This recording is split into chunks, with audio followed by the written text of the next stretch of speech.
गिरधर मिश्रा जगत गुरु रामभद्राचार्य जी कैसे बने? एक वाराणसी में शास्त्रार्थ हुआ था तो मैंने एक ऐसा पक्षर था जो मेरे गुरुजन भी नहीं जानते थे। एक साथ 50 लोगों को चुप कराया मैंने।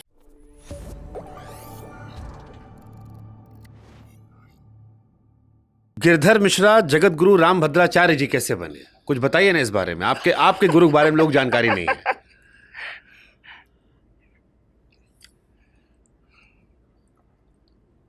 मेरा जन्म हुआ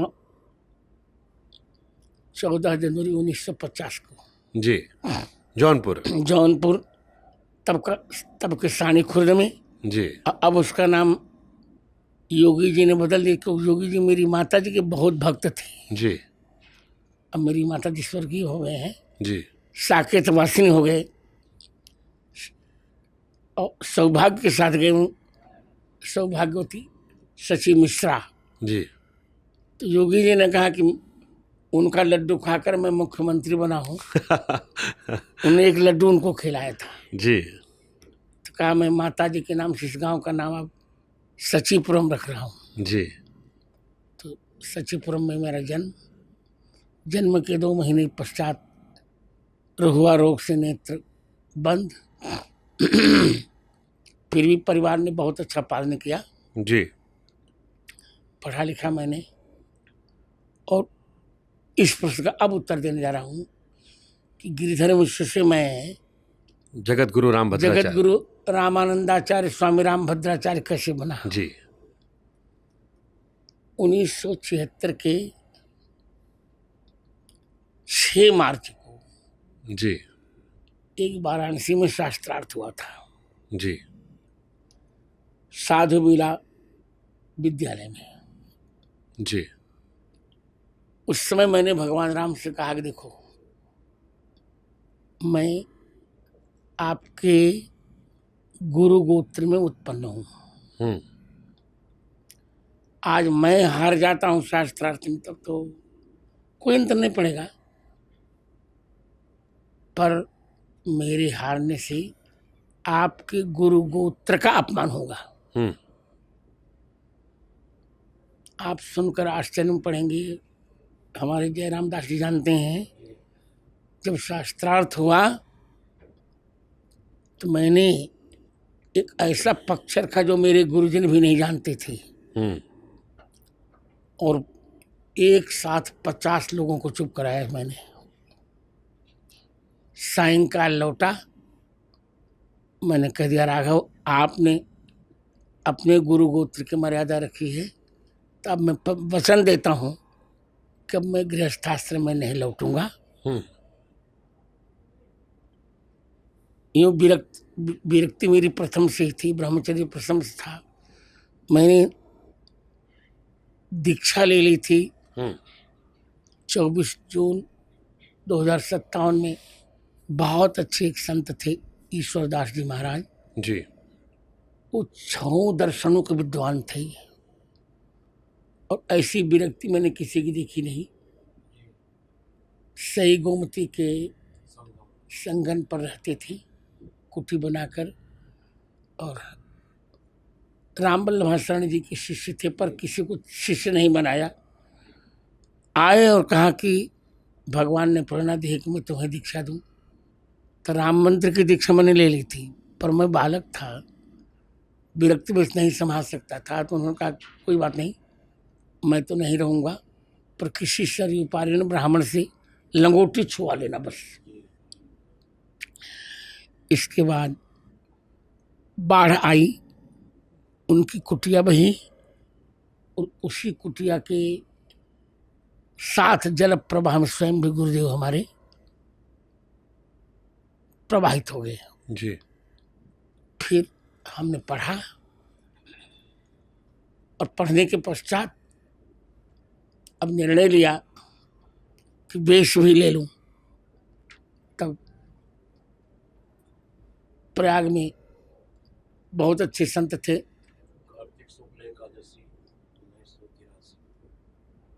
प्रयाग में बहुत अच्छे संत थे। संकट मोचन मंदिर के संस्थापक श्री अनंत श्री श्री श्री अनंत श्री भूषी श्री श्री रामचरण दास जी महाराज, फरहार जी महाराज, करपत्र स्वामी ने कहा ये सरयू पार है, इन्हीं से लंगोटी छुआ लो। मैंने उनसे भी कह दिया जी कि आपसे लंगोटी छुआ रहा हूँ पर मैं तिलक नहीं बदलूंगा। बिंदी उनका बिल्कुल ठीक है श्रीमान।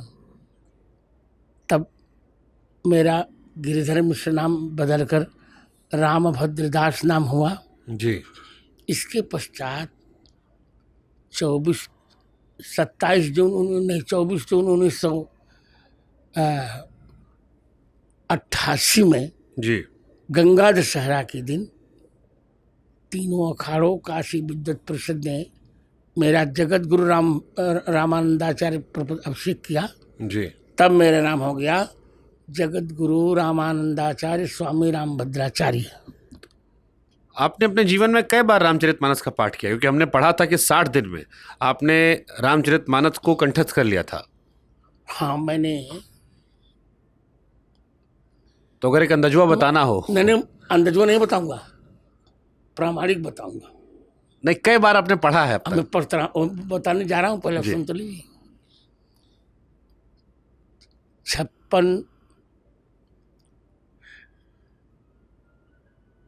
14 नवंबर 1956 को जी मैंने एक लड़के से कहा तुम रामायण सुना दो। तो उसने अपनी भाषा में कहा कि न दिखाए न सुनाए रामायण सुनबे। तब हमारे बाबा शरीर के पितामह जी पंडित सूर्यमली मिश्र ने कहा कि तू चिंता मत करा, तो बनबा राजा ए ससुर मंगे भीख। चला तो हम कंठस्थ कराव थे। हाँ। तो मैंने 60 दिन में पूरी रामायण कंठस्थ की। आज भी मेरा नियम है, इतना व्यस्त रहने पर भी 2 लाख राम नाम का जब तो मैं प्रतिदिन करते हूँ, पर 3 दिन में मानस जी का पाठ पूरा करता हूँ। एक दिन में बालकांड, एक दिन में अयोध्या कांड और शेष कांड तीसरे दिन में। हाँ तो कंठस्थ है मुझको। तो संपूर्ण रामायण में 1 महीने में 3 बार करता हूँ। अब 8000 से ऊपर पाठ मेरे रामायण जी के हो गए। जय श्री राम। अद्भुत अद्भुत। राम मंदिर में आपकी गवाही की बहुत बड़ी भूमिका रही। अब आप वृंदावन में मौजूद हैं। अयोध्या में भव्य राम मंदिर हमने देखा, हम आपसे आशीर्वाद लेने भी आए थे अयोध्या। अब हम वृंदावन में बैठे हैं। क्या ये संकेत माने काशी को लेकर या भविष्य मथुरा को लेकर? नहीं, दो उचित संकेत होगा। मुझे लगता है कोर्ट फिर मुझे बुलाएगी और फिर मैं शास्त्रीय साक्ष्य देने उपस्थित होऊंगा। और फिर वचन देता हूं आपको कि न्यायमूर्तियों को मैं सहमत भी करूंगा और चुप भी कराऊंगा। 441 प्रमाण दिए थे आपने। हाँ जी जी। इसमें 437 तो तत्काल मान ली थी सरकार ने। 4 प्रमाणों को उनको जरा व्यवस्थित किया तो उनको भी मान लिया सरकार 4 दिन के अंदर अंदर। तो जैसे आज भव्य मंदिर बन गया है, करोड़ों लोग दर्शन कर रहे हैं, हर आदमी कह रहा है कि हमारी वजह से बना। आप क्योंकि उसमें गवाही देकर भी आए थे, और आप हुए, अवैधनाथ जी हुए, परमहंस जी हुए, अशोक सिंघल जी हुए, आप क्या मानते हैं किसकी सबसे बड़ी भूमिका रही जो आज की पीढ़ी? मैं कुछ नहीं कहूँगा, पर इतना कहूँगा कि न्यायालय में मेरी भूमिका थी। आंदोलन में हम लोग 5-6 लोग थे पहले जी 1984 में। रामचंद्र दास परमहंस जी अवैधनाथ, नृत्य गोपाल दास, अशोक सिंघल और मैं जी 5 लोगों ने प्रारंभ किया था यह आंदोलन। और न्यायालय का जब प्रकरण आया तो सभी शंकराचार्य मुकर गए, कोई नहीं गया न्यायालय में।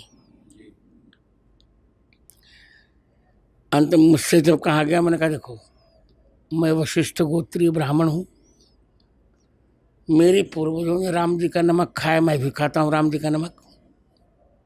और जिस मुकदमे में वादी नाबालिग होता, अवयस्क होता है, जी वहाँ माता पिता गुरु पक्ष लेते हैं। तो यहाँ मेरे रामलला भी नाबालिग हैं, अवयस्क हैं, मैं उनका पक्ष लूँगा। लिया पक्ष। और मुस्लिम न्यायमूर्ति जज महोदय ने भी कह दिया कि जगत गुरु जी, यू आर डिवाइन पावर, दैवीय शक्ति। दैवीय शक्ति। तो मैं ये नहीं कहने जा रहा हूँ कि मेरे कारण राम मंदिर बना, पर ये तो कहने जा ही रहा हूँ कि मेरी प्रतिभा के कारण उच्च न्यायालय और उच्चतम न्यायालय के निर्णय की दिशा बदल गई।